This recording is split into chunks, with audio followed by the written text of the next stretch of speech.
नमस्कार, मैं हूं सत्यपाल और आप देख रहे हैं CWB हिंदी न्यूज। शक संवत 1946 विक्रम संवत 2081 आज भाद्रपद मास के शुक्ल पक्ष की नवमी तिथि और दिन गुरुवार है। तदनुसार अंग्रेजी तारीख 12 सितंबर सन 2024। सबसे पहले एक नजर आज की सुर्खियों पर। हरियाणा में बीजेपी के 3 उम्मीदवारों की आखिरी लिस्ट जारी। पूर्व प्रदेश अध्यक्ष का टिकट काटा गया तो वहीं गोपाल कांडा से तोड़ा गठबंधन। हरियाणा कर्मचारी चयन आयोग ने कांस्टेबल के 5600 पदों पर निकाली भर्ती, बताएंगे पूरी अपडेट। कांग्रेस ने देर रात 2.5 घंटे में 45 नाम की सूची जारी की। नामांकन का केवल आज का एक दिन शेष बचा। 70 साल से ऊपर के सभी लोगों को मिलेगा आयुष्मान योजना का लाभ। हर साल 5 लाख तक मुफ्त इलाज। मोदी कैबिनेट ने फैसले को दी मंजूरी।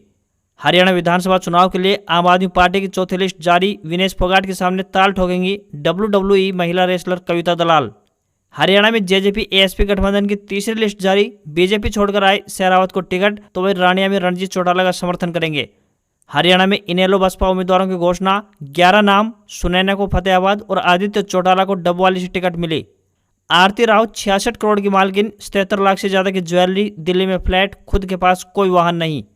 पानीपत हिसार हाईवे पर GPS से टोल वसूली शुरू। 20 किलोमीटर तक फ्री यात्रा के हिसाब से देना होगा टैक्स। फास्टैग भी चलता रहेगा। सरकारी नौकरी अपडेट। राजस्थान CET 2024 के लिए एग्जाम डेट बदली। अब 27 व 28 सितंबर को होगी परीक्षा। और अमेरिकी प्रेसिडेंशियल डिबेट अपडेट।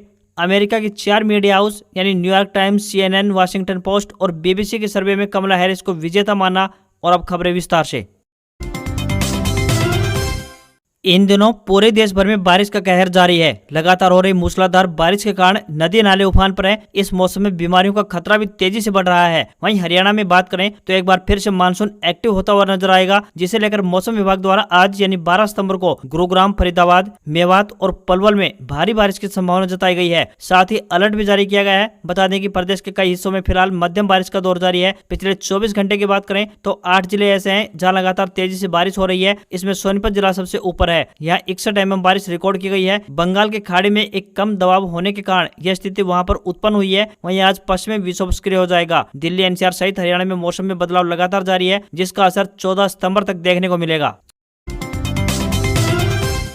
हरियाणा कर्मचारी चयन आयोग यानी HSSC ने पुलिस कांस्टेबल के 5600 पदों पर भर्ती निकाली है। इस भर्ती के लिए उम्मीदवार हरियाणा SSC की ऑफिशियल वेबसाइट www.hssc.gov.in पर जाकर आवेदन कर सकते हैं। कैटेगरी 1 के तहत मेल कांस्टेबल जनरल ड्यूटी के 4000 पद भरे जाएंगे। कैटेगरी 2 के तहत फीमेल कांस्टेबल जनरल ड्यूटी के 600 पदों पर भर्ती होगी। तीसरी कैटेगरी में mail constable India reserve battalion के 1000 पदों पर भर्ती की जाएगी। एजुकेशनल क्वालिफिकेशन की बात करें तो किसी भी मान्यता प्राप्त बोर्ड या संस्थान से 12वीं पास होना चाहिए। कॉमन एलिजिबिलिटी टेस्ट यानी CET पास उम्मीदवार ही आवेदन कर पाएंगे। CET पास करने वाले कैंडिडेट्स को उनकी मेरिट के आधार पर PET और PhD टेस्ट के लिए बुलाया जाएगा। इसके बाद कैंडिडेट्स नॉलेज टेस्ट के लिए बुलाए जाएंगे।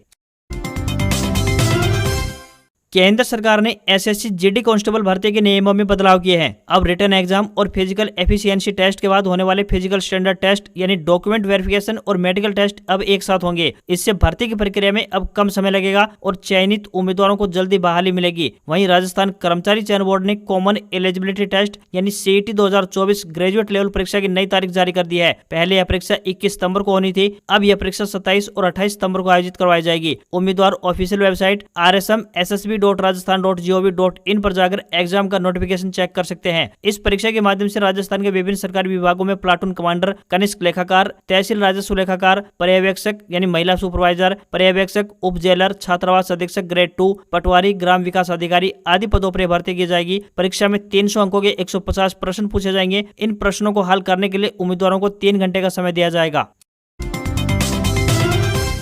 हरियाणा में भाजपा ने उम्मीदवारों की तीसरी लिस्ट जारी कर दी है। तीसरी लिस्ट में 3 उम्मीदवारों के नाम शामिल हैं। इस लिस्ट में केंद्रीय राज्य मंत्री राव इंद्रजीत सिंह को बड़ा झटका लगा है। पूर्व प्रदेश अध्यक्ष रामविलास शर्मा का टिकट काट दिया गया है। इससे पहले भाजपा ने 2 लिस्टों में 87 उम्मीदवारों की घोषणा की थी। राज्य में 90 विधानसभा सीट के लिए सिंगल फेज में 5 अक्टूबर को वोटिंग होगी। रिजल्ट 8 अक्टूबर को आएगा। गोपाल कांडा की पार्टी हरियाणा लोकहित पार्टी यानी हलोपा से भाजपा ने गठबंधन तोड़ दिया है। इस बार सिरसा से रोहतास जांगड़ा को टिकट दिया गया है, तो वहीं गोपाल कांडा का भाजपा ने टिकट काट दिया है। है। स्थानीय भाजपाई कांडा की टिकट का लगातार विरोध कर रहे थे। उन्होंने कांडा को टिकट न देने की मांग उठाई थी। कांडा को भी आभास हो गया था कि उनका टिकट कटने वाला है, इसलिए उन्होंने बीते दिन ही हालोपा के टिकट पर नामांकन भरने का ऐलान कर दिया था। वहीं महेंद्रगढ़ की बात करें तो महेंद्रगढ़ में भाजपा ने 2 लिस्टों में उम्मीदवारों की घोषणा नहीं की थी। हालांकि यहां से पहले आरएसएस वर्कर कैलाश पाली और पूर्व मंत्री रामविलास शर्मा खुद को बीजेपी कैंडिडेट बताकर नामांकन भर चुके हैं, लेकिन बीजेपी ने दोनों को ही टिकट नहीं दिया। राव इंद्रजीत सिंह से दोस्ती एक बार फिर से पूर्व प्रदेश अध्यक्ष रामविलास शर्मा को भारी पड़ी। पूर्व मुख्यमंत्री मनोहर लाल खट्टर के करीबी और भाजपा संगठन के पुराने कार्यकर्ता रहे कंवर सिंह को भाजपा ने महेंद्रगढ़ से टिकट दिया है। यह पूर्व में जिला अध्यक्ष भी रह चुके हैं। राव इंद्रजीत सिंह और मनोहर लाल खट्टर के बीच के रिश्तों की खटास जग जाहिर है। टिकट कटने की संभावना के बीच बुधवार शाम केंद्रीय मंत्री राव इंद्रजीत सिंह खुद रामविलास शर्मा के घर पहुंचे थे। यहाँ न केवल राव इंद्रजीत सिंह ने रामविलास को बेइज्जत करने का जिक्र किया, बल्कि खुलकर उनके समर्थन में उतरने का ऐलान भी किया था। हरियाणा विधानसभा चुनाव को लेकर कांग्रेस की चौथी और 5वीं लगातार 2 सूची आ गई। देर रात 2.5 घंटे के अंदर 45 उम्मीदवारों की सूची पार्टी ने जारी कर दी है। कांग्रेस की ओर से अब तक कुल मिलाकर 86 प्रत्याशियों की सूची जारी कर दी गई है। अब 3 के टिकट पर सस्पेंस बना हुआ है। कलायत से विकास सहारण को टिकट मिल गया है। वहीं कैथल से रणदीप सुरजेवाला के बेटे आदित्य सुरजेवाला को टिकट दिया गया है। पंचकुला से पूर्व उप मुख्यमंत्री चंद्रमोहन को टिकट सौंपा गया है। पानीपत शहरी से वीरेंद्र शाह उर्फ बुल्ले शाह, कोसली से जगदीश यादव, कैथल के गोला से देवेंद्र हंस, अंबाला सिटी से निर्मल सिंह, हिसार से रामनिवास राणा, बाउल से डॉक्टर एमएल रंगा, अटेली से श्रीमती अनीता यादव, नारनौल से राव नरेंद्र सिंह को टिकट सौंपी गई है। कांग्रेस ने 28 नेताओं की टिकट काट दी है और 1 की सीट बदल दी है। टिकट कटने वालों में केंद्रीय मंत्री राव इंद्रजीत सिंह के छोटे भाई राव यादविंदर सिंह शामिल हैं। 6 महिलाओं को टिकट दिया गया है। मुलाना से पूजा चौधरी, दादरी से डॉक्टर मनीषा सांगवान, करनाल से सुनीता विर्क, पटौदी से पारुल चौधरी, अटेली से अनीता यादव और बल्लभगढ़ से पराग शर्मा को टिकट दी गई है। कांग्रेस ने सिरसा जिले के रानिया सीट पर भाजपा छोड़ने वाले मंत्री रणजीत चौटाला के सामने अभी तक कोई कैंडिडेट नहीं उतारा है। पूर्व सीएम चौधरी बंशीलाल के दामाद सोमवीर शोराण को बाडड़ा विधानसभा से उम्मीदवार बनाया गया है। तो वहीं सिरसा से 9 दिन पहले कांग्रेस में शामिल हुए गोकुल शेतिया को टिकट दी गई है। पलवल से भूपेंद्र सिंह हुड्डा के समधी करण सिंह दलाल को टिकट दी गई है। हरियाणा की अटेली विधानसभा सीट से चुनाव लड़ रही केंद्रीय मंत्री राव इंद्रजीत सिंह की बेटी आरती राव 66 करोड़ रुपए की चल व अचल संपत्ति की मालकिन है। आरती राव के पास दिल्ली में 5 करोड़ रुपए से ज्यादा कीमत के 2 फ्लैट हैं। इसके साथ ही 77 लाख रुपए से ज्यादा की सोने चांदी और डायमंड की ज्वेलरी भी है। उनके पास बैंक में कुल मिलाकर डिपॉजिट 1 करोड़ 21 लाख 20,039 रुपए है। आरती राव के पास 3 करोड़ रुपए के म्यूचुअल फंड, बॉन्ड, शेयर भी है। हरियाणा के पूर्व सीएम भूपेंद्र सिंह हुड्डा खुद करोड़पति है, लेकिन संपत्ति के मामले में उनकी पत्नी आशा हुड्डा उनसे अमीर है। फिलहाल भूपेंद्र सिंह हुड्डा के पास 1850 ग्राम सोना और 25 किलोग्राम चांदी है, तो वहीं उनकी पत्नी आशा हुड्डा के पास 3300 ग्राम सोना व 10 किलो चांदी है। हुड्डा की चल संपत्ति 3.46 करोड़ तो आशा हुड्डा की चल संपत्ति 3.74 करोड़ रुपए है। पूर्व सीएम भूपेंद्र सिंह हुड्डा के पास रिवॉल्वर, राइफल और पिस्तौल भी है। हरियाणा के मुख्यमंत्री नायब सिंह सैनी सूबे के 9.5 साल मुख्यमंत्री रहे और केंद्रीय मंत्री मनोहर लाल खट्टर से भी अमीर हैं। सीएम सैनी हिमाचल प्रदेश में स्टोन क्रशर चलाते हैं। उनके पास 63.83 लाख रुपए की चल और 4.15 करोड़ रुपए की अचल संपत्ति है। नायब सिंह सैनी अपने पूर्व मुख्यमंत्री मनोहर लाल खट्टर से अधिक अमीर हैं। इस साल हुए लोकसभा चुनाव में खट्टर करनाल से बीजेपी के उम्मीदवार थे। उन्होंने उस समय जो हल्फनामा दिया था उसके मुताबिक उनके पास 2.54 करोड़ रुपए की संपत्ति है, कोई वाहन नहीं है और 40 लाख रुपए मूल्य की जमीन और घर है। हरियाणा में हिसार जिले के नारनौल विधानसभा सीट से भाजपा उम्मीदवार कैप्टन अभिमन्यु करीब 500 करोड़ रुपए संपत्ति के मालिक हैं। हल्फनामे के मुताबिक कैप्टन अभिमन्यु के पास 250 करोड़ रुपए के शेयर हैं और पत्नी एकता सिंधु के 79.03 करोड़ रुपए के शेयर हैं। वहीं बच्चों के नाम भी 72.35 करोड़ रुपए के शेयर हैं। 2014 में कैप्टन अभिमन्यु विधायक बने थे, तब मनोहर लाल खट्टर सरकार में उन्हें वित्त मंत्री बनाया गया था। वहीं उन पर करीब 33 करोड़ रुपए का कर्जा भी है। कैप्टन अभिमन्यु की सालाना कमाई तकरीबन 3.45 करोड़ रुपए है, तो वहीं पत्नी एकता की आय 1.94 करोड़ रुपए सालाना है। अभिमन्यु के पास 2.51 अरब रुपए के शेयर और बॉन्ड है। उसके अलावा पत्नी के पास 79.03 करोड़ रुपए के शेयर व बॉन्ड है, तो वहीं बच्चों के नाम पर 72.35 करोड़ रुपए के शेयर हैं। अभिमन्यु की कुल चल संपत्ति 2.80 अरब, पत्नी की 88.87 करोड़ और बच्चों की 74.47 करोड़ रुपए की संपत्ति है।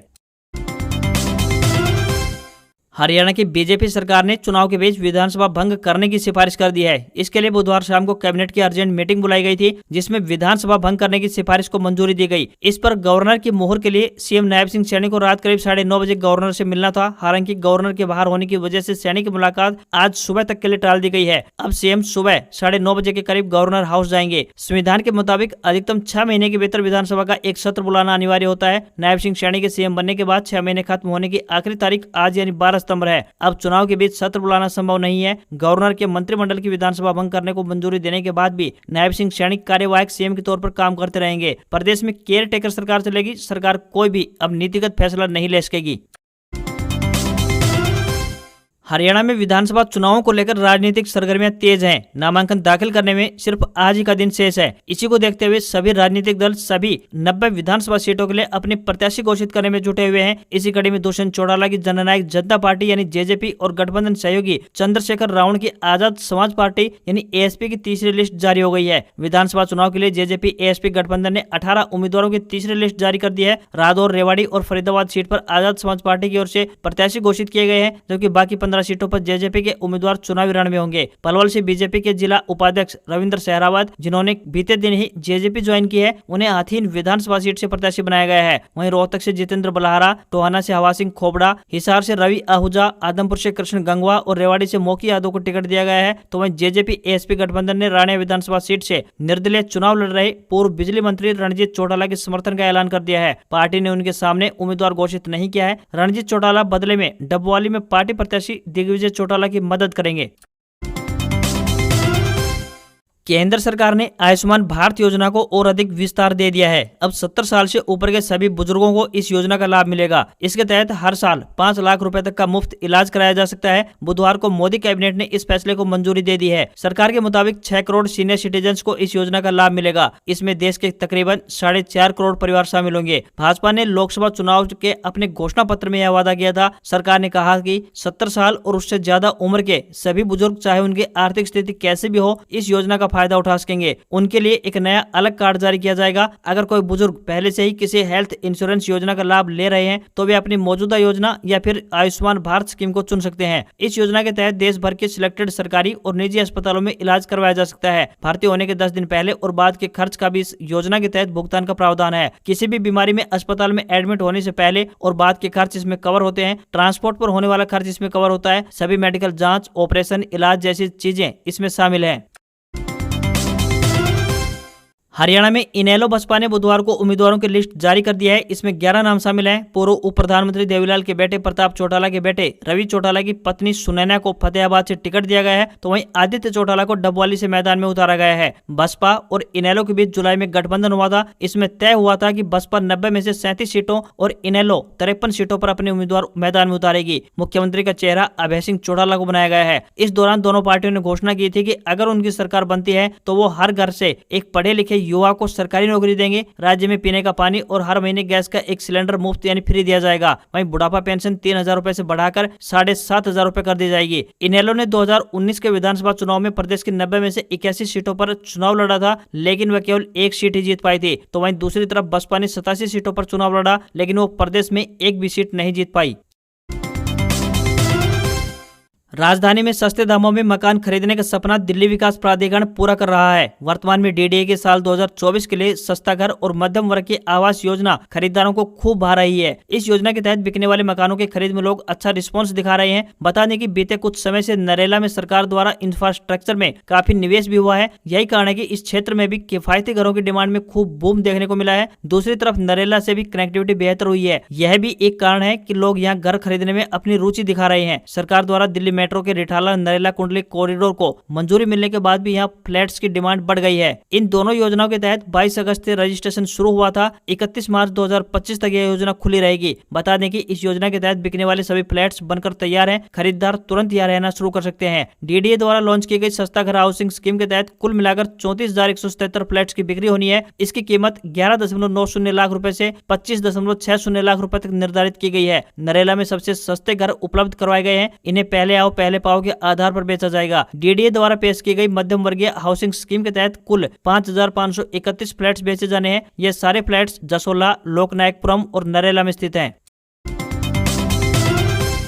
श्री माता वैष्णो देवी यात्रा पर जाने वाले श्रद्धालुओं के लिए एक जरूरी खबर सामने आई है। बता दें कि कटरा से वैष्णो देवी तक हेलीकॉप्टर से यात्रा करने वाले श्रद्धालुओं को अब अपनी जेब और अधिक ढीली करनी होगी। इस रूट पर हेलीकॉप्टर के किराए में बढ़ोतरी दर्ज की गई है। कटरा से वैष्णो देवी तक हेलीकॉप्टर के जरिए यात्रा करने वाले श्रद्धालुओं को अब किराए के रूप में 2210 रुपए का भुगतान करना पड़ेगा, जबकि पहले एक तरफा किराए की बात करें तो 2100 रुपए लगता था। किराए में बढ़ोतरी 16 अक्टूबर से लागू हो जाएगी। बता दें कि माता वैष्णो देवी मंदिर तक की यात्रा को तीर्थ यात्राओं में कठिन माना गया है। वैष्णो देवी दरबार जम्मू कश्मीर स्थित त्रिकुट पर्वत पर एक गुफा में है, जहां तक पहुंचने के लिए 12 किलोमीटर की कठिन चढ़ाई से गुजरना पड़ता है। ऐसे में कुछ श्रद्धालु इस कठिन चढ़ाई से बचने के लिए हेलीकॉप्टर सेवा का लाभ उठाते हैं, लेकिन अब उन्हें इसके लिए ज्यादा पैसे खर्च करने होंगे। भारतीय शेयर बाजार में गिरावट देखने को मिली। सेंसेक्स 398 अंक की गिरावट के साथ 81,523 के स्तर पर क्लोज हुआ। निफ्टी में भी 122 अंकों की गिरावट देखने को मिली और ये 24,918 के स्तर पर क्लोज हुआ। Tata Motors, Larsen and turbo, Reliance और स्टेट बैंक ऑफ इंडिया ने बाजार को नीचे खींचने का काम किया, जबकि एशियन पेंट्स, बजाज फाइनेंस और सन फार्मा ने बाजार को ऊपर खींचा। वहीं 10 ग्राम 24 कैरेट सोने का भाव 404 रुपए बढ़कर 71,994 रुपए पर पहुंच गया। तो वहीं चांदी 1200 रुपए बढ़कर 83,407 रुपए प्रति किलोग्राम पहुंच गई है। दिल्ली में 10 ग्राम 22 कैरेट सोने की कीमत 67,300 रुपए और 10 ग्राम के ही 24 कैरेट सोने की कीमत 73,400 रुपए पहुंच गई है। आज खबरों में बस इतना ही। देखते रहिए आपका अपना हरियाणा का सबसे बेहतरीन news channel CWB Hindi news. नमस्कार। इसी आशा के साथ आपका दिन शुभ रहे।